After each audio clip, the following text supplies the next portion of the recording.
Gum ഗണപതിയേ നമഃ. യാ ദേവി സർവഭൂതേഷു കാന്തിരൂപേണ സംസ്ഥിത നമസ്തസ്യൈ നമസ്തസ്യൈ നമസ്തസ്യൈ നമോ നമഃ. നമസ്കാരം. കണ്ണൂർ വിഷൻ ജ്യോതിഷത്തിലേക്ക് ഏവർക്കും സ്വാഗതം. നമ്മുടെ പുതിയ അധ്യായം ആരംഭിക്കുകയാണ്. കഴിഞ്ഞ ഞായറാഴ്ച ഇവിടെ നിന്ന് പോയതിന് ശേഷം എന്തൊക്കെ സംഭവവികാസങ്ങൾ കേരളത്തിലാകെ, നമ്മളെ കണ്ണൂർ ജില്ലയിൽ പ്രത്യേകിച്ചിട്ടും ഗോവിന്ദചാമിയുടെ പരിപാടി, സാക്ഷാൽ VSൻ്റെ ഏറ്റവും പ്രിയപ്പെട്ട ജനനേതാവിൻ്റെ വേർപാട്, അങ്ങനെ ഒരുപാട് സംഭവങ്ങൾ. മഴയാണെങ്കിൽ അതിൻ്റെ ഇടയിൽ തകർത്ത് പെയ്യുന്നുമുണ്ട്.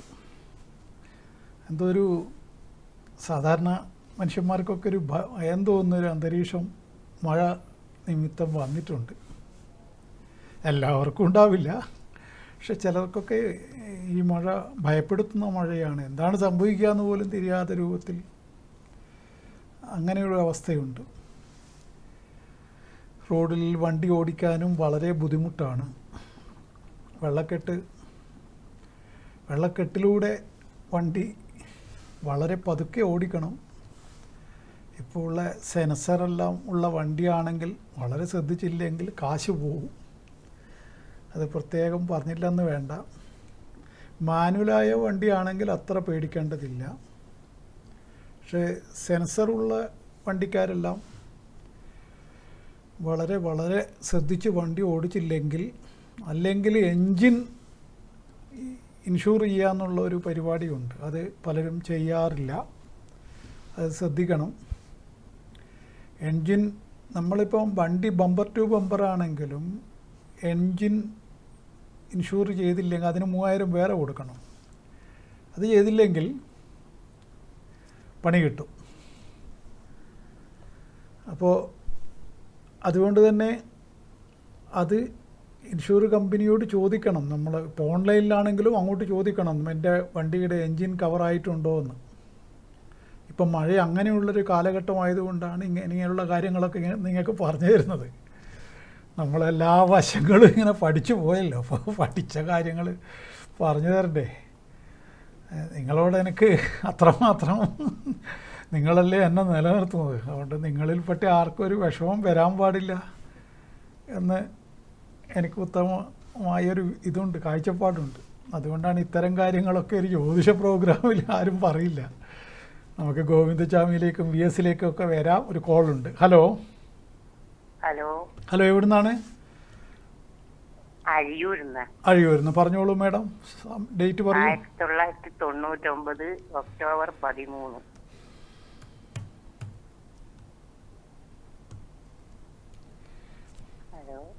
ആ, ഞാനിവിടെ തന്നെ ഉണ്ട്, എവിടെയും പോയില്ല. കാണുന്നില്ല എന്നെ? ആ, സമയം പറയൂ. രാവിലെ 8 മണി.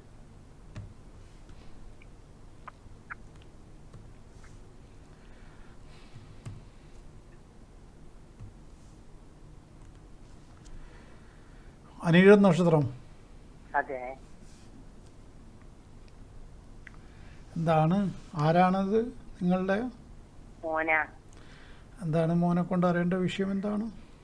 മോന് വിദേശത്തേക്ക് പഠിക്കാൻ പോകേണ്ട എല്ലാം ഏർപ്പാടാക്കിയിട്ടുണ്ട്. പൈസയെല്ലാം അടച്ചിന് കൊടുത്തിട്ടുണ്ട്. അത് ശരിയാകുമെന്നുള്ള ഓന് ഭയങ്കര വിഷമം. പൈസ അത് മടക്കി കിട്ടുമോ, അല്ലെങ്കിൽ എനിക്ക് പോകാൻ കഴിയൂലേ എന്നല്ല. ഇതേ വിഷയത്തിൽ 2 കുട്ടികൾ ഇതേപോലെ പറഞ്ഞിട്ട് അവർ 2 പേരും പോയി. അത് എൻ്റെ അടുത്ത് വന്നിട്ട് പരിഹാരം ചെയ്തിട്ടാണ് പോയത്. അതെ. ഒന്ന് പള്ളൂരുള്ളൊരു കുട്ടിയാണ്, ഒന്ന് പാനൂരുള്ളൊരു ചെറുപ്പക്കാരനാണ്. അപ്പം അതുകൊണ്ട് ഇതും കുറച്ച് ടൈം കുറച്ച് മോശമുണ്ട്. വേണമെങ്കിൽ നമുക്ക് ചെയ്യാം. അല്ല, തടസ്സമെല്ലാം മാറ്റുന്ന പണിയൊക്കെ നമുക്കില്ല. പൈസയൊക്കെ അതൊന്നും നമുക്ക് പ്രശ്നമൊന്നുമില്ല. ഈ താൽക്കാലിക തടസ്സങ്ങളുണ്ട്, അതിന് വേണ്ട പരിഹാരങ്ങൾ ചെയ്യുന്നത് നന്നായിരിക്കും. അത് അവനോട് അത്തരം വിശ്വാസം ഉണ്ട്, വേഗം വന്ന് കാണാൻ പറയും. ഇങ്ങനെ ഇങ്ങനെ ശരി, എനിക്ക് മനസ്സിലാവുന്നുണ്ട്. ഇതൊന്നും എന്നോട് പറയണ്ട, ഞാൻ ഇവിടെ പറഞ്ഞു. എനിക്ക് എന്നെ സംബന്ധിച്ചിടത്തോളം ഞാൻ ഡയറക്റ്റായിട്ട് പറയുന്ന ആളാണല്ലോ. അപ്പോൾ എനിക്ക് ഇവിടെ ഈ ജാതക പ്രകാരം ഇവന് ഇപ്പം അഷ്ടമത്തിൽ ആരവശാൽ വ്യാഴം നിൽക്കുമ്പോൾ മോഹഭംഗം എന്നുള്ളൊരു ബലമുണ്ട്. മോഹഭംഗം, മോഹിച്ച കാര്യങ്ങൾക്ക് ഭംഗം വരിക, തടസ്സം വരിക, അതാണ് ആ വാക്കിൻ്റെ അർത്ഥം. പിന്നെ മോഹിച്ച പല മോഹങ്ങളും നമുക്കുണ്ടാകുമല്ലോ. ജയിലൊന്ന് ചാടണമെന്ന് ഗോവിന്ദസ്വാമിക്ക് തോന്നിയത് മോഹമാണ്. പക്ഷെ അതിന് ഉദ്ദേശിച്ച പോലെ അവന് കാര്യങ്ങളൊന്നും നീക്കാൻ പറ്റിയില്ല. അതാണ് മോഹഭംഗം. അപ്പോൾ എനിക്കിപ്പം രക്ഷപ്പെടാം എന്ന് മോഹിച്ചു, എന്നോട് വന്ന് ചോദിച്ചിട്ട് നല്ല ടൈമെല്ലാം കുറിച്ചെങ്കിൽ അത് പ്രകാരം ഞാൻ പരിഹാരം ചെയ്തെങ്കിൽ അവന് ചാടി അങ്ങ് പോകാൻ പറ്റുമായിരുന്നു. പറയുന്നത് മനസ്സിലാകുന്നുണ്ടോ? അപ്പോൾ ഇത് അതിപ്പോൾ ആർക്കായാലും നമ്മളെ അടുത്ത് വന്ന ഒരു തടസ്സങ്ങൾ മാറ്റിത്തരാൻ വല്ല വഴിയുണ്ടോ എന്ന് വെച്ച് ഞാൻ പറഞ്ഞു കൊടുക്കുമായിരുന്നു. പിന്നെ അവൻ വന്നാൽ പറഞ്ഞു കൊടുക്കുമെന്നുള്ള വേറെ കാര്യം. അത് അവനൊന്നും നമ്മൾ ദൃഷ്ടിയിൽ കാണാൻ പാടില്ലാത്തൊരു വ്യക്തിയല്ലേ, അത്രമാത്രം നീചനല്ലേ. അപ്പോൾ അതുകൊണ്ട് അതല്ല ഞാൻ പറഞ്ഞത്.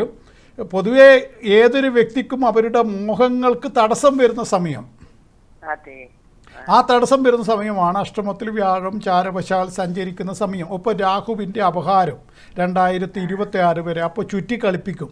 അതാണ് കഴിഞ്ഞ 5-6 മാസമായിട്ട് ഇവൻ ചുറ്റുകയാണ്. സംഗതി പിന്നെ യൂറോപ്പിലായിരിക്കും പോകാൻ ഉദ്ദേശിക്കുന്നുണ്ടാവുക എന്ന് അല്ലേ? യു എസിലാണെങ്കിൽ കുറച്ച് വിഷമാണ്. US തന്നെയാണോ? US ആണോ?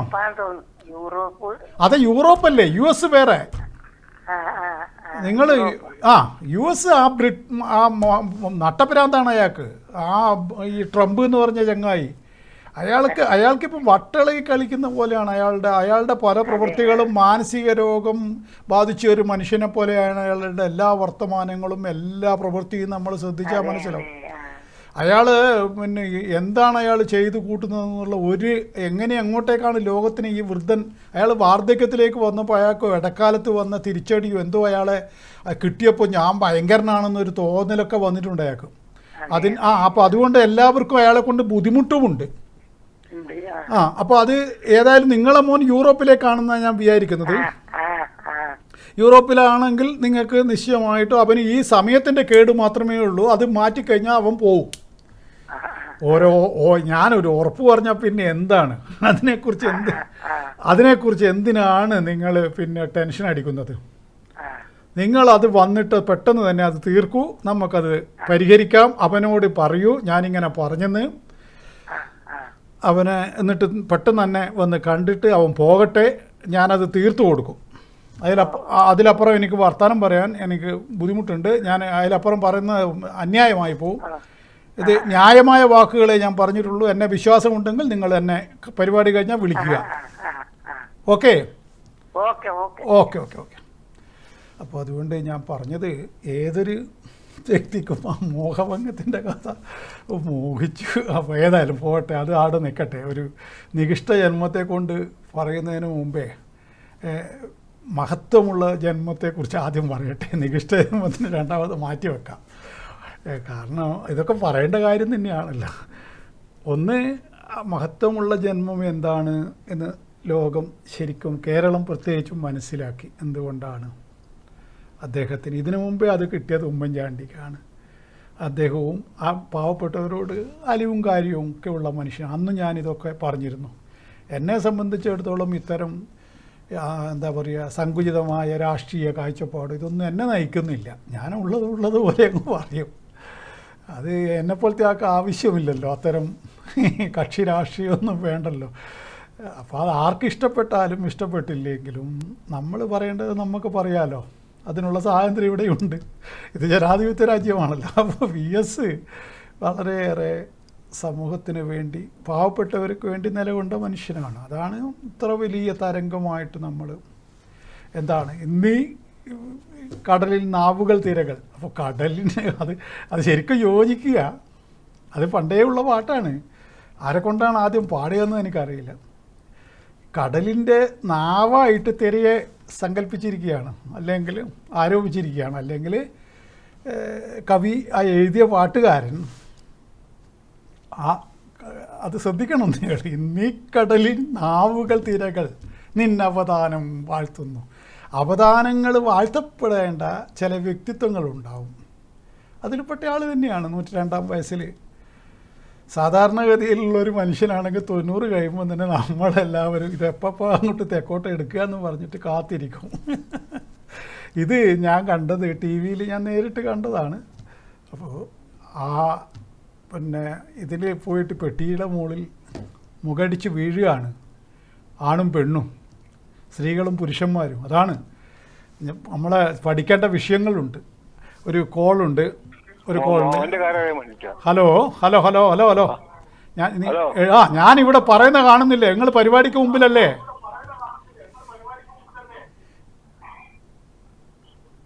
നിങ്ങൾ പരിപാടിയുടെ മുമ്പിലല്ലേ? ടി വിയുടെ മുമ്പിലല്ലേ? നിങ്ങൾ ഹലോന്ന് അവിടുന്ന് പറഞ്ഞിട്ട് എന്നെ ഏൽപ്പിച്ചു കഴിഞ്ഞാൽ എനിക്കൊരു പണിയുണ്ട്. അതുവരെ ക്ഷമിക്കണം. നിങ്ങൾ ആദ്യം സംസാരിച്ചത് ഓപ്പറേറ്ററോടാണ്, ഈ സംഗതി ചെയ്യുന്ന ആളോട്. ഇനി എന്നോട് സംസാരിക്കണം.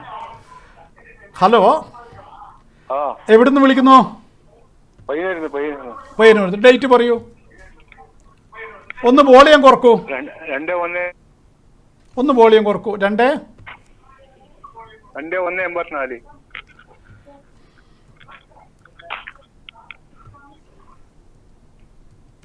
ഹലോ. കേൾക്കുന്നുണ്ട്. സമയം പറയൂ. ഉച്ചക്ക് 1:15.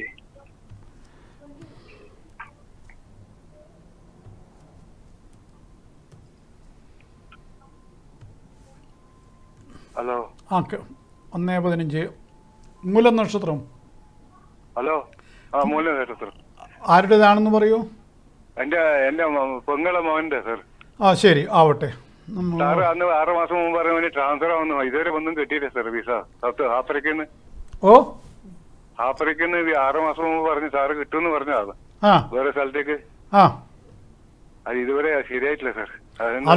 അത് അന്ന് പരിഹാരം ചെയ്യാൻ വേണ്ടി ഞാൻ പറഞ്ഞതല്ലേ. അവന് ഇടിയില്ലല്ലോ സാർ. അവന് ഇടിയില്ല. അത് പറഞ്ഞിട്ട് ഇപ്പൊ ഞാൻ എന്ത് പറയാൻ? അന്ന് അത് പറഞ്ഞാ ഞാനെന്ത് അല്ല, ഞാനന്ന് തടസ്സമുണ്ട്, ആ തടസ്സത്തിന് വേണ്ട കാര്യങ്ങൾ ചൊവ്വാദശയാണ് എന്നൊക്കെ ഞാനന്ന് പറഞ്ഞതല്ലേ. ചൊവ്വയിൽ രാഹുവിന്റെ അതെ. ഇനിയിപ്പോ ഒന്നും എനിക്ക് കൊല്ലം കൂടി കഴിഞ്ഞിട്ട് വരാൻ കഴിയില്ല. അതാണ് ഞാൻ നിന്നെടുക്ക പോയതാ സർ. കഴിഞ്ഞ ഡിസംബറിൽ പോയതാ. അതെ, അത് ശരി. നിങ്ങൾ പറയുന്നത് വളരെ നിങ്ങളുടെ സത്യമായ കാര്യമാണ്. പക്ഷേ ഇവിടെ ചൊവ്വ ശനിയുമായിട്ട് യോഗം ചെയ്ത ജാതകമാണ്. അപ്പോൾ അതുകൊണ്ടാണ് ആ ചൊവ്വയിൽ ഇപ്പോൾ രാഹുവിൻ്റെ അപഹാരവും മറ്റൊക്കെ വളരെയേറെ മോശമായ ഫലങ്ങൾ സൃഷ്ടിക്കുമെന്നൊക്കെ ഞാൻ അന്ന് പറയാൻ കാരണം അതാണ്. അപ്പോൾ അത് നിങ്ങൾ ഇനി നമുക്ക് അതിനുള്ള സാഹചര്യം ഇല്ലാതായിപ്പോയി. ഇനിയിപ്പോൾ ഒരു ബലം പറയാനാണെങ്കിൽ ഇപ്പം എന്താണ് നിങ്ങൾക്ക് അവിടെ ആവശ്യം? എന്താണ് ഏത് കാര്യത്തിൽ?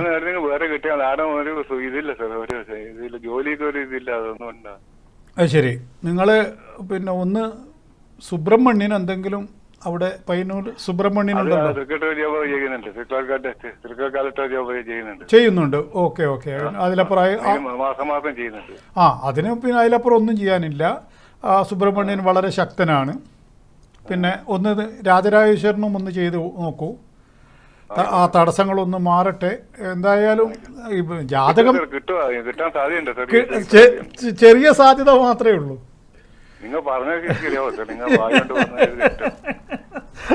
എല്ലാവർക്കും കേട്ട് നമുക്ക് നിങ്ങൾ ഡേറ്റ് പറഞ്ഞത് ശരിയാവും. ചെറിയ സാധ്യതയുണ്ട്. ദേവി രക്ഷിക്കട്ടെ. ഞാൻ പ്രാർത്ഥിക്കാം. ഓക്കെ. എപ്പോ കിട്ടുന്നുണ്ട്? എപ്പോ കിട്ടും സർ? ഈ മാസം, അടുത്ത മാസം കിട്ടുന്നുണ്ടെങ്കിൽ 8-ാം മാസം 25-ന് ഉള്ളിൽ കിട്ടണം. കിട്ടുമല്ലോ സർ? ഉറപ്പ് പറയില്ല. ഞാൻ ഉറപ്പ് പറയില്ല. ഞാൻ പ്രാർത്ഥിക്കാം. ആയിക്കോട്ടെ. ശരി. ഇത് ഇപ്പോൾ നമ്മൾ പിന്നെ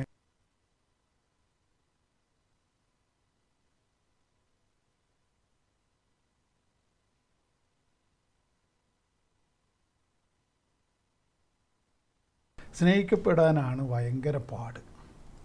ഇത് വെറുപ്പിൻ്റെ ലോകമാണ്. ഇപ്പം എല്ലാവരെയും വെറുക്കുന്ന തിരക്കിലാണല്ലോ. വെറുപ്പിങ്ങനെ എന്തിനാണ് വെറുക്കുന്നത് അറിയില്ല. എന്നാൽ ഇതേപോലുള്ള സംഭവങ്ങൾ കണ്ടാലെങ്കിലും മനുഷ്യർ മാറുമോ? ഇല്ല. കാരണം ആ മനുഷ്യനെല്ലാവരെയും വെറുക്കാതെ സ്നേഹിച്ചുകൊണ്ടല്ലേ. അപൂർവം ചിലരോട് കടുത്ത ഭാഷയൊക്കെ പറയും, അത് സത്യമാണ്. ചില സമയം നാവിന് ലൈസൻസ് ഒന്നും ഉണ്ടാവില്ല, കൈവിട്ടു പോകും, അതൊക്കെ സത്യമാണ്.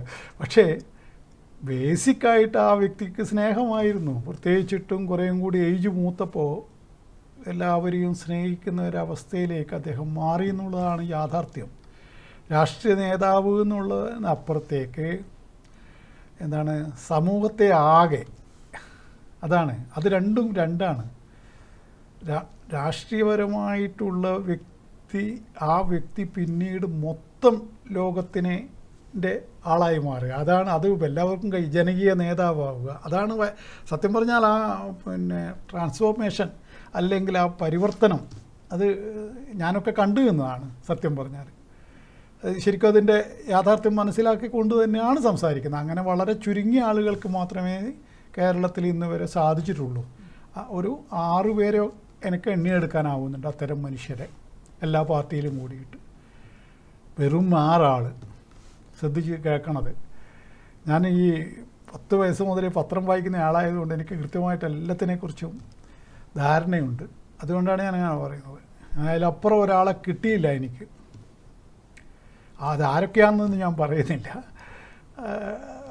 അത് അതിൻ്റെ ആവശ്യമില്ല. ഒരു കോളുണ്ട്. Hello hello hello hello hello hello കേൾക്കുന്നില്ലേ? ഉണ്ട്. എവിടെ നിന്നാണ് വിളിക്കുന്നത്? പറയൂ. ഇത് ചെറുന്ന്. ചെറുന്ന്. പറഞ്ഞോളൂ, ഡേറ്റ് പറയൂ. പിന്നെ 1991 ജനുവരി 24 3:37 PM.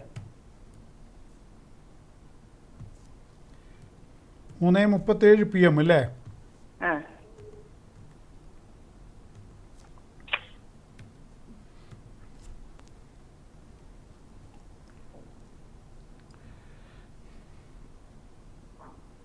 ഭരണി നക്ഷത്രം. ഭരണി നക്ഷത്രം. ആരുടേതാന്ന് പറയൂ.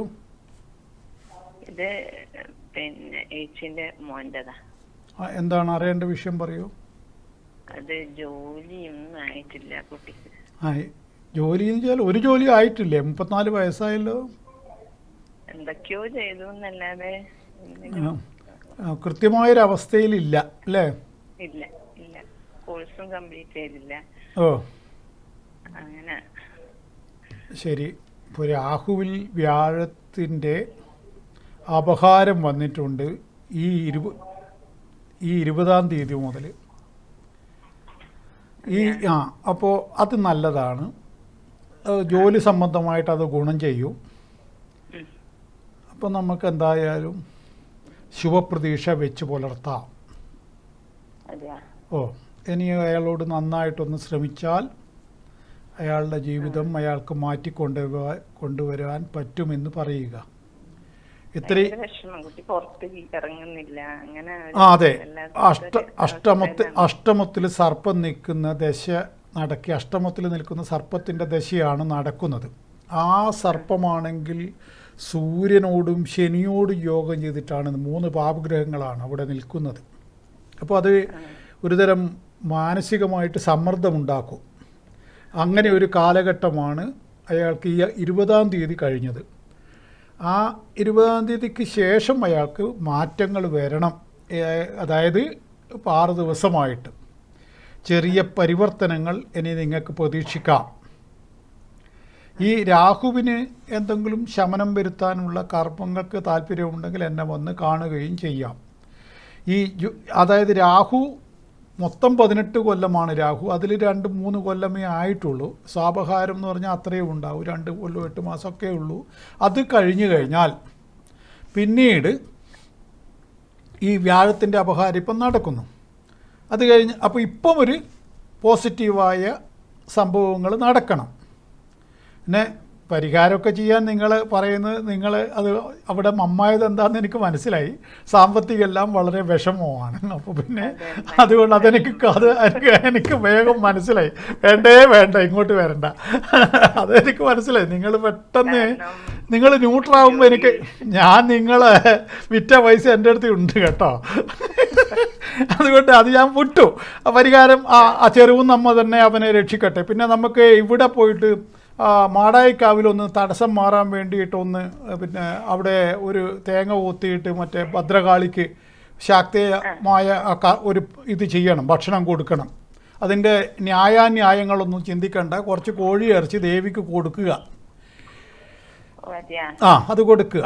ഞാൻ പറയുന്ന അങ്ങോട്ട് കേൾക്കുക. അതിൻ്റെ ന്യായാന്യായങ്ങളൊന്നും നമ്മൾ ചിന്തിക്കണ്ട. ഇന്ദുലാലാണ് പറഞ്ഞത്, അത് ദേവിയുടെ ആളാണ് ഞാൻ. അപ്പോൾ ദേവിക്ക് ഇത് കൊടുക്കുക. നമ്മൾ ചെറുവും നമുക്ക് പിന്നെ പായസം, സാധാരണ പായസമാണല്ലോ ചെറുവും നമ്മൾ കുടിക്കുന്നത്. പായസം ഈ രണ്ടും ഇത് ഈ കർക്കിടക മാസം അത് പെട്ടെന്ന് നടക്കട്ടെ. അതിനുശേഷം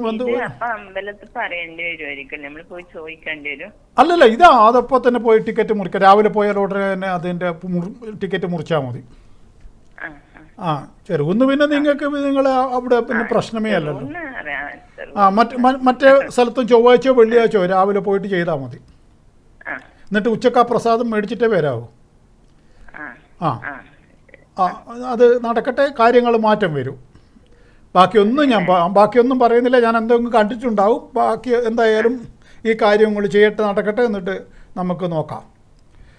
കുറച്ച് കാലം കൊണ്ടൊരു പരിവർത്തനം വരും. ഓക്കെ. അപ്പോൾ അതാണ് അത്തരം മനുഷ്യരുടെ, അവർക്കാണ് ആ പാട്ട് ശരിയ. ഇന്നീ കടലിൻ നാവുകൾ തിരകൾ നിന്നപദാനം ആടുന്നു, ചരിത്ര പുരുഷ വീണ്ടും വരുമോ നിലച്ച ജീവിത സന്ധികളിൽ. ചില മനുഷ്യരങ്ങനെ വരുന്നവരുണ്ട്. അത്രേ ഞാൻ പറയുന്നുള്ളൂ. നിലച്ച ജീവിത സന്ധികളിൽ അതാണ്. അത് തിരകൾ ഏറ്റുപാടും എന്നുള്ള കവിഭാവന അത് മനസ്സിലാക്കുക. അത് ശരിക്കും യോജിച്ചത് ഇപ്പോൾ അച്യുതാനന്ദനാണ്, കൃത്യമായിട്ട് VS-നാണ്. അത്ര അതിലപ്പുറത്തേക്ക് ഞാൻ കടക്കുന്നില്ല. അതൊക്കെയാണ് ഈ ചില സമ്പൂർണ്ണ ജന്മങ്ങൾ. സമ്പൂർണ്ണം. ഞാൻ അങ്ങനെയാണ് പിന്നെ എൻ്റെ ഫേസ്ബുക്കിൽ പോസ്റ്റ് ഇട്ടത്. ജന്മം പൂർണ്ണമാണ്, VS പ്രണാമം. അങ്ങനെയാണ് ഞാൻ പോസ്റ്റ് ഇട്ടത്. ഒരു ജന്മം എല്ലാവർക്കും ഒന്നും പൂർണ്ണമാക്കാൻ പറ്റില്ല. അതാണ്. അത് പല ഘടകങ്ങൾ വരുമ്പോഴാണ് ജന്മം പൂർണ്ണമാവുന്നത് എന്ന് മനസ്സിലാക്കണം. ഇത് ആയുസിൻ്റെ കാര്യത്തിൽ പൂർണ്ണമായി. പിന്നെ കേരളത്തിലെ 5-10 ആൾക്കാരെ മുഖ്യമന്ത്രിമാരായിട്ടുള്ള അതിലൊരാളായി മാറി. ജനങ്ങളുടെ മുഴുവൻ സ്നേഹം കിട്ടി. വളരെ വളരെ താണ അവസ്ഥയിൽ നിന്നും വളരെ ടൈലർ പണിയൊക്കെ എടുത്ത് വളരെ ദാരിദ്ര്യം, അച്ഛനും അമ്മയൊക്കെ മരിച്ച് പഠിക്കാനുള്ള വിഷം 4-ാം ക്ലാസ്സിലോ 7-ാം ക്ലാസ്സിലോ പഠിപ്പ് നിർത്തി. എന്നിട്ട് സ്വന്തമായിട്ട് അറിവ് സമ്പാദിച്ചു. ഒരു വങ്കത്തരവും പറയുന്നത് ഞാൻ കേട്ടിട്ടില്ല.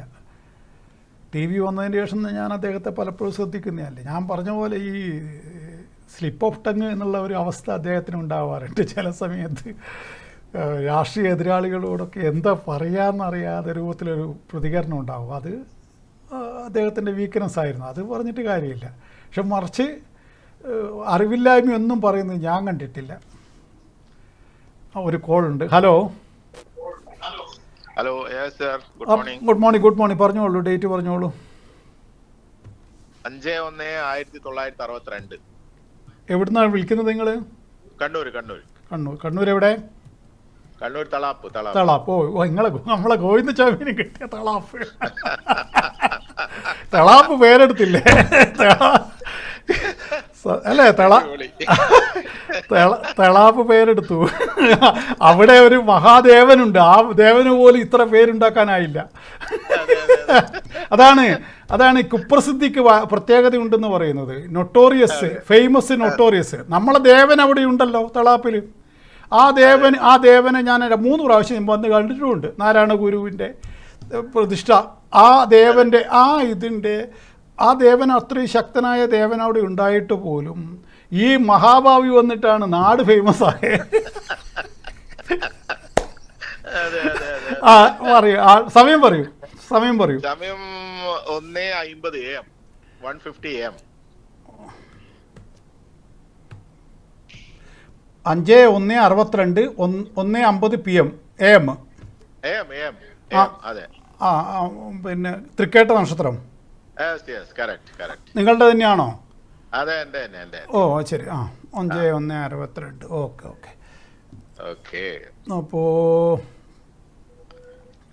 നക്ഷത്രം തൃക്കേട്ട രാഹുദശയിൽ കേതുവിൻ്റെ അപഹാരം 9-ാം മാസം വരെ മോശമാണ്.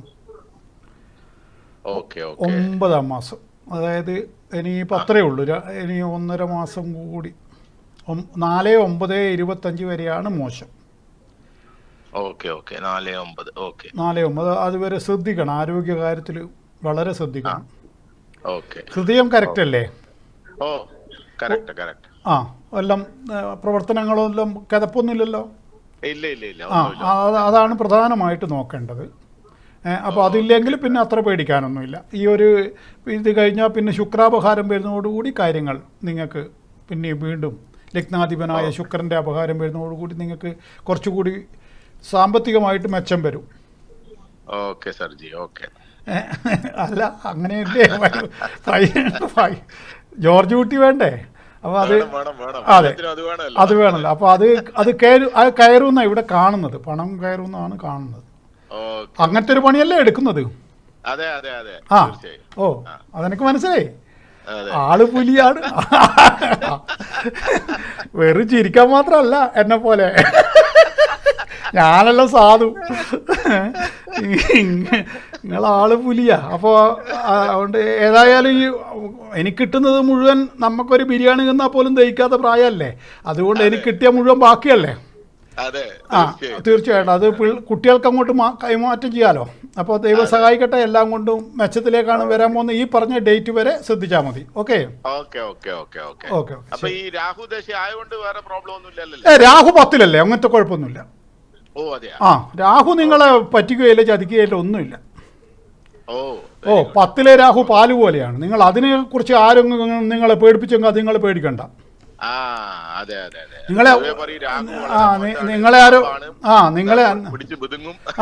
നിങ്ങളെ ആരോ പേടിപ്പിച്ചിട്ടുണ്ട്. അത് ആ പേടി എന്റെ വർത്താനം കൊണ്ട് തീർന്നില്ലേ? അതാണ് സുപ്രീം കോടതി പറഞ്ഞാൽ പിന്നെ അതിന്റെ മുകളിൽ പിന്നെ എന്താണ്? കോടതിയില്ല. അതുകൊണ്ട് സുപ്രീം കോടതി കൽപ്പിച്ചിരിക്കുന്നു. ഓക്കെ ശരി. അതുകൊണ്ടാണ് സർജിയുടെ അടുത്ത് സുപ്രീം കോടതിയിൽ എത്തിപ്പെട്ടത്. Okay okay sir ji. Okay sir ji. Okay okay okay. അപ്പോൾ നമ്മളിപ്പം ആ വ്യക്തിയോട് ഇനി നമുക്ക് തിരിച്ചു വരാം. ഒരു നല്ല മനുഷ്യനെ കുറിച്ച് പറഞ്ഞ നാവുമുണ്ട്, മറ്റവനെ കൊണ്ട് പറയേണ്ട വിഷമം. പക്ഷേ അയാളെ ഞാൻ ആദ്യം മുതൽ ശ്രദ്ധിക്കുന്നതാണ്. ഗോവിന്ദച്ചാമി എന്ന് പറയുന്നത് ആ ഒറ്റക്കയ്യൻ ഒരു ചെറിയ മീനല്ല. നിങ്ങളിൽ പലരും ആ സമയത്ത് മനസ്സിലാക്കിയിട്ടുണ്ടാവില്ല. കാരണം അന്ന് സോഷ്യൽ മീഡിയ ഇത്ര ശക്തമായിട്ടില്ല. ചെറുങ്ങനെ വാട്സാപ്പൊക്കെ എങ്ങനെ ആയി വരുന്ന കാലമാണ്. വ്യാപകമായ രൂപത്തിലൊന്നും വന്നിട്ടില്ല. ഇത് രണ്ട് ഫേസ്ബുക്കും വാട്സാപ്പും കുറേ ഇൻസ്റ്റയൊന്നും ഇല്ലല്ലോ. അപ്പോൾ അന്ന് പത്രവായനക്കാർക്ക് മാത്രമേ കാര്യങ്ങൾ മനസ്സിലാക്കാൻ കഴിയൂ. അപ്പോൾ അന്ന് ഇയാളുടെ ഈ നീചാത്മാവ് ആ പാവം പെൺകുട്ടിയെ അതിനികൃഷ്ടമായിട്ട് തള്ളിയിട്ട് ചെയ്തത് എന്താണെന്ന് എല്ലാവർക്കും അറിയാലോ. അത് ഞാൻ ആവർത്തിക്കുന്നില്ല. അപ്പോൾ അതുകൊണ്ട് അത് ഞാനിപ്പോഴും വള്ളത്തോൾ നഗർ വഴി ട്രെയിനിൽ പോകുമ്പോൾ അറിയാതെ എൻ്റെ മനസ്സ് പിടക്കുകയും ഞാൻ ആ കുട്ടി വീണ സ്ഥലത്തേക്ക് നോക്കാറുമുണ്ട്. അപ്പോൾ ഇത് നമ്മൾ ട്രെയിൻ യാത്രയുണ്ടാവുമല്ലോ എപ്പോഴും. അപ്പോൾ വള്ളത്തോൾ നഗറിൽ വെച്ചിട്ടാണ് ആ സംഭവം നടന്നത്. ഇയാളെ അന്ന് ഇവനെ പിന്നെ രക്ഷിക്കാൻ വേണ്ടി 50 ലക്ഷം ഉറുപ്പ്യ മുടക്കാൻ ഒരു വ്യക്തി ഉണ്ടായിരുന്നു. അതാരായിരുന്നു എന്ന് ഈ നിമിഷം വരെ തെളിയിക്കപ്പെട്ടിട്ടില്ല. അത് ആളൂരെന്ന് പറയുന്ന അയാൾ മരിച്ചു, വക്കീൽ മരിച്ചു. അയാൾ പറഞ്ഞത് 15 ലക്ഷമെന്നാണ് അയാൾ പറഞ്ഞത്. പക്ഷേ ആക്ച്വലി അല്ല. എന്നാൽ ഇത്രമാത്രം വൃത്തികെട്ട ഒരുത്തൻ്റെ കേസ് അന്ന് ഈ ജനരോഷം അത്ര ഭീകരമായിരുന്നു. അങ്ങനെയാണ് ആളൂരിന് മരിച്ചതിൻ്റെ ശേഷവും ആളൂരിൻ്റെ പേര് പറയുമ്പോൾ ആൾക്കാർ ചിരിക്കുന്ന അവസ്ഥ ഇപ്പോഴും ഉണ്ട്. ഏതൊരു വക്കീലും പാഠമാക്കേണ്ട വിഷയമാണ്. ആളൊരു പണത്തിന് മാത്രം പ്രാധാന്യം കൊടുത്തു. അതെന്തോ ആവട്ടെ, ഓരോ ആളുടെ മാനസികാവസ്ഥ. അതിനിപ്പം പ്രൊഫഷൻ്റെ തലത്തിൽ ചിന്തിക്കുമ്പോൾ ഓരോരുത്തരും അയാൾ പറയുന്നതിൽ ന്യായമുണ്ട്. എനിക്കെൻ്റെ പണിയെടുക്കണ്ടേ? അപ്പോൾ അവൻ 50 ലക്ഷം അന്ന് ആളൂരിന് കൊടുത്തു. അത് പിന്നെ ഇൻകം ടാക്സിൻ്റെ ഒക്കെ പ്രശ്നമുള്ളത് കൊണ്ട് അയാൾ 15 ലക്ഷം എന്ന് പറഞ്ഞു. ഞങ്ങളൊക്കെ അന്നേ മനസ്സിലാക്കിയത് 50 ലക്ഷം കൊടുത്തു എന്നാണ്. അപ്പോൾ ഈ 50 ലക്ഷം കൊടുക്കാൻ ഈ ഒരു ട്രെയിനിലെ തെണ്ടി നടക്കുന്ന ഒരുത്തന് ആരാണ്? അപ്പോൾ എന്താണ് മാഫിയ എന്ന് നിങ്ങൾ മനസ്സിലാക്കണം. ആ മാഫിയയുടെ പ്രവർത്തനങ്ങൾ നമ്മൾ ഉദ്ദേശിക്കുന്ന പോലെയൊന്നും അല്ല, അത് പത്രക്കാർ പറയുന്ന പോലെയൊന്നും അല്ല. ആ 50 ലക്ഷം അന്ന് ആളൂരിന് കൊടുക്കാനുണ്ടെങ്കിൽ ഇന്ന് ഈ ജയിലിൻ്റെ അകത്ത് ഒരുത്തനെ കിട്ടാനാണോ പാട്? ഒരു ഉദ്യോഗസ്ഥനെ വിലക്കെടുക്കാനാണോ ആളില്ലാത്തത്? നിങ്ങൾക്കൊന്നും തിരിയുന്ന കേസൊന്നും അല്ല. ആടിനെ അറിയോ അങ്ങാടി വാണിപോ എന്ന് പറഞ്ഞ പോലെയാ. പണത്തോട് മോഹമില്ലാത്ത ഏതെങ്കിലും ഒരു പണമോഹി ഉണ്ടെങ്കിൽ ആ പണമോഹിയെ വിലക്കെടുത്തില്ല എന്ന് പറയാൻ പറ്റുമോ? ഞാനിത് ഒരു ഇതായിട്ട് പറയുന്നതല്ല. പിന്നെ ഓരോ ഡിപ്പാർട്ട്മെൻറ്റും ഓരോന്നാണ്. അത് ഞാൻ പണ്ട് എൻ്റെ നാട്ടിലൊരു പുരുഷു എന്ന് പറഞ്ഞ ഒരു വിത്തൻ എക്സൈസുകാർ ഓടിച്ചിട്ട് വെള്ളത്തിൽ ചാടി മരിച്ചു. അപ്പോൾ രോഷാകുലരായ ചെറുപ്പക്കാരായ ഞങ്ങളെ പോലീസ് വണ്ടി തടഞ്ഞത് സാക്ഷാൽ ഹക്കീം ബത്തേരി എന്നുള്ള സർക്കിൾ ഇൻസ്പെക്ടറുടെ വണ്ടിയാണ് തടഞ്ഞത്. അപ്പോൾ ഹക്കീം ബത്തേരി ഞാനും മുഖാമുഖം നിന്നു. എനിക്ക് വയസ്സ് 20. ഹക്കീം ബത്തേരി എന്നോട് ചോദിക്കുക, മോനെ ഇന്നെ കണ്ട കുറച്ച് വിവരമുള്ള പോലെ തോന്നുന്നുണ്ട് മോനെ, അക്കാക്കി വേറെ ഇക്കാക്കി വേറെ, അവർ ചെയ്തതിന് നമ്മളെ എന്തിനാ മോനെ അടിക്കാൻ വരുന്നത്? ആ ഹക്കീം ബത്തേരീൻ്റെ 20 വയസ്സിൽ അയാൾ എൻ്റെ മുഖത്ത് നോക്കി ചോദിച്ച ചോദ്യം, കോളിക്കടവ് പാലത്തിൻ്റെ മുകളിൽ വെച്ചാണ് ആ സംഭവം. അപ്പോൾ ഞാനന്ന് ബാംഗ്ലൂർ പഠിക്കുകയാണ്. അന്ന് ആ ചോദ്യം എൻ്റെ ഹൃദയത്തിൽ നിന്ന് അയാൾ മരിച്ചു പോയി, ഹക്കീം ബത്തേരി മരിച്ചു എന്നാണ് എൻ്റെ അറിവ്. അയാൾ ചോദിച്ച ചോദ്യം എൻ്റെ മനസ്സിൽ ഇപ്പോഴും ഉണ്ട്. പക്ഷെ അത് ന്യായമായിരുന്നു. അയാൾ രണ്ടുമുള്ള ഉദ്യോഗസ്ഥനായിരുന്നു. അതവിടെ നിൽക്കട്ടെ, അതല്ല അതിനെപ്പറ്റി വിഷയം, അത് വേറെ. അന്ന് അയാൾ ചോദിച്ച ന്യായമായിരുന്നു. എക്സൈസുകാർ ചെയ്തതിന് ഞങ്ങളെ എന്തിനാ അടിക്കാൻ വരുന്നതെന്നാണ് ചോദിച്ചത്. അതേപോലെ ജയിലിലെ ഈ കാക്കിക്കാർ ഏതോ ഒരുത്തം ചെയ്തൊരു തെറ്റിന് പോലീസിനെ പറഞ്ഞിട്ട് കാര്യമില്ല. ഞാൻ ഉള്ള പോലെ പറയുന്ന ആളാ. ഒരു കോളുണ്ട്. ഹലോ, എവിടെ നിന്നാണ് വിളിക്കുന്നത്? കണ്ണൂർ. പറയൂ. പറഞ്ഞോളൂ. 1971 ജൂലൈ 30.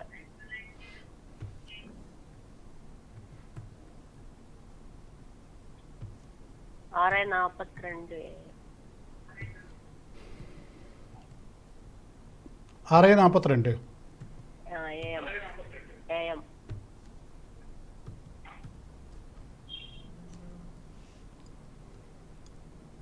ചോദ്യ നക്ഷത്രം. അതെ.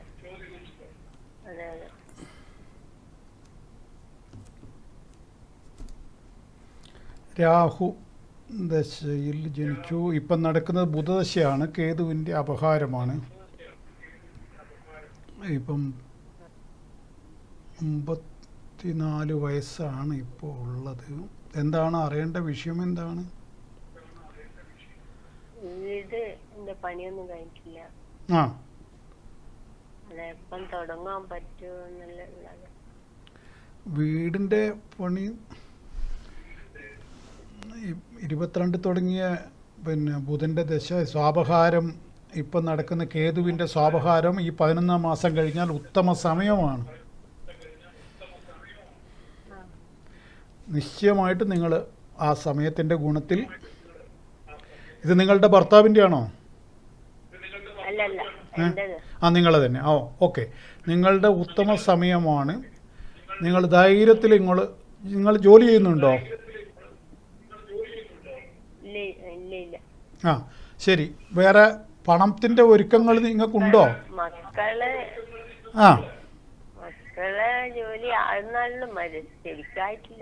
ശരി. നിങ്ങളുടെ പേരിലല്ലേ ഈ വീട് എടുക്കുന്നത്? ഭൂമി നിങ്ങളുടെ പേരിലല്ല? നിങ്ങളെയും ഭർത്താവിൻ്റെയും പേരിലല്ലേ? അതിൽ സ്ത്രീക്കാണ് പ്രാധാന്യം.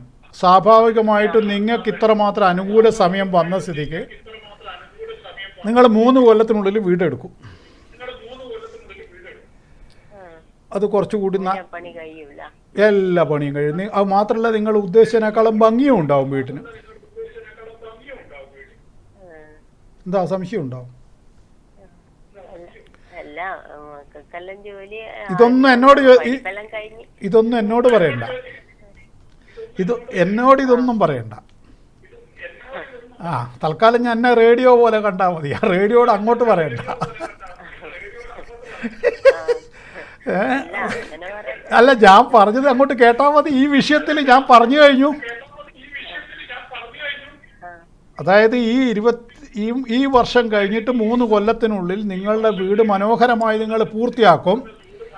പാല് കാച്ചുമ്പോൾ എന്നെ നന്ദിപൂർവ്വം ഓർമ്മിക്കുക. അത്ര മാത്രം. അതൊരു ചെറിയ സംഗതിയല്ലേ.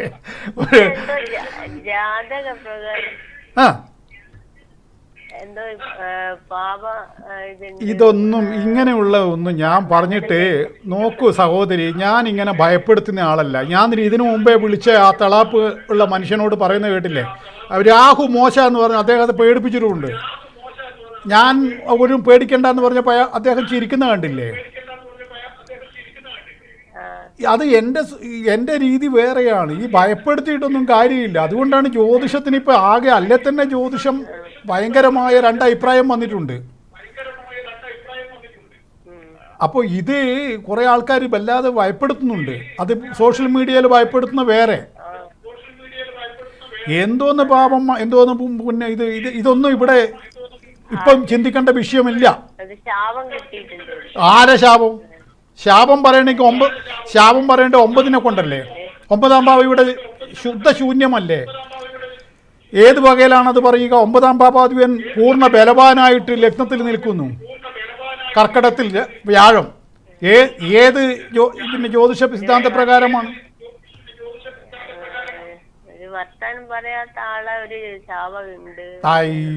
ഇതാണ് നിങ്ങൾ എന്തോ ചെയ്യൂ. ഇങ്ങനെയൊക്കെ ഭയപ്പെടുത്തിയിട്ടാണ് ഈ ശാസ്ത്രം അവസാനം ഒന്നിനും കൊള്ളാതെ ആയത്. ഇപ്പം ശാസ്ത്രത്തോട് ആർക്കും വലിയ വിലയില്ല. ഞാനൊക്കെ ഇപ്പം വേറെ പണിക്കനി പോകാൻ പറ്റില്ലല്ലോ എന്ന് വെച്ചിട്ട് ഓർത്തിട്ടാണ് ഈ പണി എടുക്കുന്നത്. അത്ര ഉണ്ട് സമൂഹത്തിൽ, അത്രമാത്രം എതിർപ്പുണ്ട് ശാസ്ത്രത്തോട്, ശാസ്ത്രം കൈകാര്യം ചെയ്യുന്നവരോട്. ഇത്തരത്തിലുള്ള വർത്തമാനങ്ങൾ പറയുന്നത് കൊണ്ടാണ് ഈ പ്രശ്നം. ഞാനൊന്നും ഇങ്ങനെയുള്ള വർത്തമാനങ്ങൾ ഇവിടെ ഇരുന്നിട്ടും പറയുന്നില്ല, നേരിട്ടും പറയുന്നില്ല. ഇത് അങ്ങനെ ഒരു ശാപവും ഈ ജാതകത്തിൽ ഞാൻ കാണുന്നില്ല. ദൈവാനുഗ്രഹം പൂർണ്ണമാണ്. ഞാൻ പറയുന്നത് മാത്രം അങ്ങോട്ട് കൊണ്ടാൽ മതി. ഇനിയും നിങ്ങൾ പഴയ വർത്തമാനങ്ങളെ മനസ്സിൽ കൊടുത്തു കഴിഞ്ഞാൽ നിങ്ങൾ വലിയ പ്രതിസന്ധിയിലേക്ക് പോകും. ഞാനൊരു ശാപജന്മമാണെന്ന് സ്വയം വിചാരിച്ചാൽ ഉരുകിത്തീരും. അറിയോ? ഏത് വകയിലാണ്? എന്ത് ശാപം? ഏത് ശാപത്തിൻ്റെ കണക്കാണ് അയാൾ പറഞ്ഞത്, ആ ജ്യോത്സ്യൻ? ഇങ്ങനെ പറയുന്ന ആളുകൾ അവർക്ക് പിന്നെ സാഡിസ്റ്റുകളാണ്. അവർ എന്താണ്, മറ്റുള്ളവരെ വേദനിപ്പിച്ച് ആനന്ദം കണ്ടെത്തുന്നു. അത് കേൾക്കാൻ പാടില്ല. അത് നമ്മളെ നാടൻ വർത്താനം, അമുക്ക് വാക്ക് ചെവിക്ക് പുറത്ത്. നമ്മളെ കണ്ണൂർ ഭാഷയിൽ അങ്ങനെയല്ലേ പറയാ. അപ്പോൾ അതുകൊണ്ട് ആ അമുക്ക് വാക്ക് നമ്മൾ കേൾക്കണ്ട. അതെയാ? ഓ ഭയങ്കര ഭയങ്കര ഭയങ്കര ആളെ പേരൊന്നും പറയണ്ട. നമ്മളാരെയും അപമാനിക്കാൻ വേണ്ടിയൊന്നല്ല. ഏതായാലും ഈ ജാതകപ്രകാരം ഞാൻ ശാപമൊന്നും കണ്ടിട്ടില്ല. ഇങ്ങനെ ഒക്കെ പറയുന്ന ആൾക്കാർ ഒരുപാടുണ്ട്. പണ്ടൊരു അമ്മ വന്നിട്ട് എന്നോട് പറഞ്ഞതുപോലെ പിന്നെ 5 ലക്ഷം ഉറുപ്പ്യ ഒറ്റ മോൻ മരിച്ചപ്പോൾ, നാദാപുരത്ത് നടന്ന സംഭവമാണ്. ഒറ്റ മകൻ മരിച്ചു. അപ്പോൾ പിന്നെ ഒരു മോളും മരിക്കുന്നായി ജ്യോത്സ്യൻ. അങ്ങനെ 5 ലക്ഷം ഉറുപ്പ്യക്ക് മൃത്യുഞ്ജയ ഹോമം. അതെന്താണ്? 18 നമ്പൂരിമാരെ കൊണ്ട് മൃത്യുഞ്ജയ ഹോമം എന്താണെന്ന് അറിയില്ല. നടന്ന സംഭവമാണ് നാദാപുരത്ത്. അറിയോ നിങ്ങൾ? ഇത്തരത്തിലുള്ള ജ്യോത്സ്യന്മാരൊക്കെ ഉണ്ട്. 5 ലക്ഷം ഉറുപ്പ്യ മേടിച്ചത്. അതിൽ കമ്മീഷനായിട്ട് ജ്യോത്സ്യന് 2.5 ലക്ഷം പോയി. 2.5 ലക്ഷം നമ്പൂരിമാരും കൊണ്ടുപോയി. ഇതൊക്കെ നമ്പൂരിമാരെ അവരെ കർമ്മം ചെയ്തു. ഇയാൾ കമ്മീഷൻ 2 രൂപ. അപ്പോൾ മോള് മരിച്ചു പോകുന്ന പേടിപ്പിച്ചിട്ടാണ് അമ്മ. ഈ പണക്കാരിയാണ് അമ്മ. ആ അമ്മ എന്നെ കാണാൻ വന്നിരുന്നു. ബഹറിൽ കച്ചവടമാണ് അമ്മക്ക്. എന്നിട്ടാണ് അപ്പോൾ ഈ സ്ത്രീ സമ്പന്നയാണെന്ന് മനസ്സിലാക്കിയപ്പോൾ ഇപ്പം മോള് മരിക്കുമെന്ന് പറഞ്ഞു. ഏതമ്മയാണ് പേടിക്കാതിരിക്കുക? അപ്പോൾ അത്തരത്തിലുള്ള ഭയപ്പെടുത്തലൊക്കെ ഉണ്ട്. അതൊന്നും ഞാൻ പറയുന്നില്ല. അത് ഒക്കെ പറയേണ്ടെങ്കിൽ കുറേ കൂടുതൽ പറയേണ്ടി വരും. അതുകൊണ്ട് പേടിക്കണ്ട ഏതായാലും കേട്ടോ. ശാപമൊന്നുമില്ല. ഓക്കെ. ആ വീട് പണി നടക്കും. നടന്നാൽ ഇപ്പം എനിക്ക് 10 പൈസ വേണ്ട, നന്ദി പൂർവ്വം എന്നെ ഓർത്താൽ മതി കേട്ടോ. ശരി. ഓക്കെ. അപ്പോൾ നമ്മൾ പറഞ്ഞത് ഈ ഇത്തരത്തിൽ ഉള്ള പലതരത്തിലുള്ള നമ്മളുടെ സാധാരണ മനുഷ്യർക്ക് ഈ ദൃഷ്ടിഗോചരമാവാത്ത, അതായത് കണ്ണുകൊണ്ട് കാണാൻ പറ്റാത്ത അദൃശ്യ ശക്തികൾ, മാഫിയ സംഘങ്ങൾ, അത് ഇവിടെ മാത്രമല്ല ലോകത്തിലെവിടെയുമുണ്ട്. അതാണ് ഏജൻറ്റ് എന്ന വിളിപ്പേരുള്ള നമ്മളെ ഇതിൻ്റെ അകത്ത് മോഹൻലാലിൻ്റെ പടത്തിൽ ആ ഏജൻറ്റുമാർ, അത് ആ ഏജൻ്റ് എന്നുള്ള വാക്കിന് പല അർത്ഥങ്ങളുണ്ട്.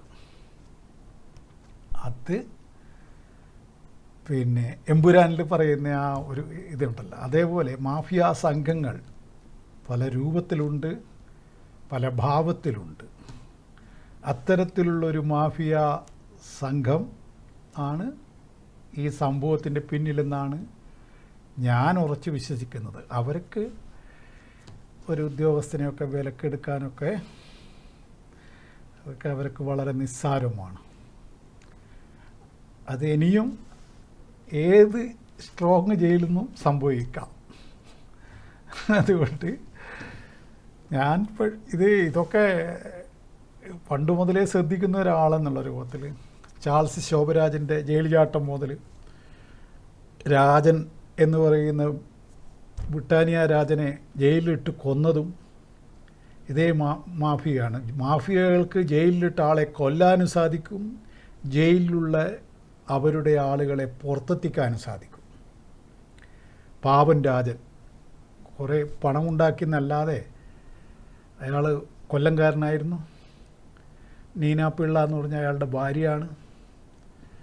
ആ രാജൻ മുതലാളിയെ തീഹാർ ജയിലിലിട്ടിട്ടാണ് 30 കൊല്ലം മുമ്പേ കൊന്നു കളഞ്ഞത്. ഞാനിതൊക്കെ അന്നേ ശ്രദ്ധിക്കുന്നതാണ്.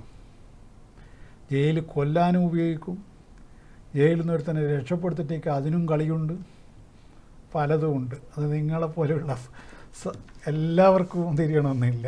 തിരിയേണ്ടവന് തിരിയും, അല്ലാതെ നട്ടം തിരിയുമെന്ന് പറഞ്ഞ പോലെയാണ്. ഞാനേതായാലും നട്ടം തിരിയുന്നൊന്നുമില്ല. എനിക്ക് കാര്യങ്ങളെല്ലാം മനസ്സിലാകുന്നുണ്ട്. ഈ പിന്നെ ശ്രീനിവാസൻ പിന്നെ ഏതൊരു പടത്തിൽ പറയുന്നില്ലേ, നമ്മളെ ചെറിയ ബുദ്ധിയിൽ അങ്ങനെയാണെന്ന് തോന്നുന്നത്. വല്ലാത്തൊരു ചെറിയ ബുദ്ധിയാണല്ലോടാ എന്ന് നെടുപിടി വീണ് പറയുന്നില്ലേ. ഏത് പടമാണെന്ന് എനിക്ക് ഓർമ്മ കിട്ടും. ചിത്രമാണെന്ന് തോന്നുന്നു, പഴയ പടമാണ് മോഹൻലാലിൻ്റെ. നമ്മളെ അപ്പക്കാളാന്ന് പറഞ്ഞ അപ്പോൾ തേന്മാവിൻ കൊമ്പത്താണ്, ഒന്നും ഓർമ്മ കിട്ടുന്നില്ല. ആ തേന്മാവിൻ കൊമ്പത്താണെന്ന് തോന്നുന്നു. നമ്മളെ ചെറിയ ബുദ്ധിയിൽ ഇങ്ങനെ എനിക്കിങ്ങനെ തോന്നുന്നു അങ്ങനെ തോന്നുന്നു എന്നുള്ള ശ്രീനിവാസിൻ്റെ വർത്തമാനമില്ല. അതുപോലെ ചെറിയ ബുദ്ധിയിൽ ചില ആൾക്ക് നല്ലവണ്ണം കാര്യങ്ങൾ മനസ്സിലാക്കാൻ പറ്റും. എല്ലാവർക്കും ചില ആൾ വലിയ ബുദ്ധിയുള്ളവരായിരിക്കും, പക്ഷെ അവർക്ക് മനസ്സിലാവണമെന്നില്ല. ഏതായാലും അവനെ കിട്ടിയത് നന്നായി. അല്ലെങ്കിൽ ഏതെങ്കിലും ദുരന്തങ്ങൾ വന്നിട്ട് പിന്നെ പറഞ്ഞിട്ട് കാര്യമില്ലല്ലോ. അജാതിക്കുന്നതിലാണ് അജാതി. ക്രിമിനലുകൾ എല്ലാ സ്ഥലത്തും ഉണ്ട്, അത് വേറെ കാര്യം. നമ്മളെ കൂട്ടത്തിലും ഉണ്ടാവും അങ്ങനെ നടക്കുന്ന ആൾ. പക്ഷേ ക്രിമിനലിൻ്റെ കൂട്ടത്തിൽ അവൻ്റെ അപ്പൻ, ക്രിമിനലുകൾക്ക് ഒരു അപ്പനുണ്ടാവും, അവനാണ് ഗോവിന്ദസ്വാമി. അതുകൊണ്ടാണ് കിട്ടിയത് നന്നായി എന്ന് പറയുന്നത്. ഏതായാലും ഇന്നത്തെ സമയം നമുക്കിവിടെ തീരുകയാണ്.